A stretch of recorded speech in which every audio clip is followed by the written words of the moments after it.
Au petit matin, le Norwegian Epic s'approche de la côte française. Un géant de 330 mètres de long. À bord, plus de 4000 croisiéristes qui arrivent par navette au port de Villefranche-sur-Mer. Parmi eux, cette famille espagnole. Je pourrais avoir le plan de Villefranche. Pour les accueillir à un marché, ils s'installent ici à chaque fois qu'une croisière s'arrête. Je n'ai qu'une seule huile essentielle. De la lavande. C'est le lavanda dans la famille des lavandes. Comment ça sent? J'adore. L'odeur, j'adore. Elle ne voulait pas dépenser d'argent, mais au final... Et s'il y a quelque chose d'intéressant comme ça, par exemple, que je crois que dans mon pays, en Espagne, ça va être plus cher et pas de la même qualité, alors je profite. Un afflux de touristes, bon à prendre pour ce restaurateur. Good. Welcome. Yes, the bill.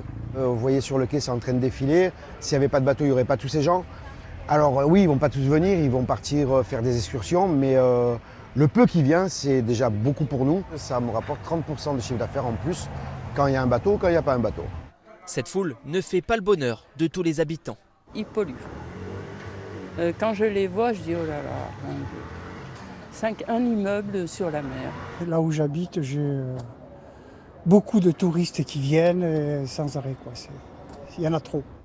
Face à ces nuisances, un arrêté préfectoral prévoit de limiter les débarquements à 3000 croisiéristes par jour d'ici à 2028.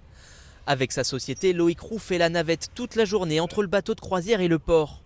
Il comprend la décision. Ça ralentira un petit peu l'activité, on est prêt à le faire et c'était une mesure qui était nécessaire par rapport à l'impact du surtourisme.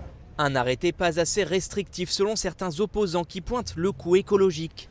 En moyenne, un seul bateau de croisière émet chaque année 20 000 tonnes de CO2, l'équivalent des émissions annuelles de 10 000 voitures.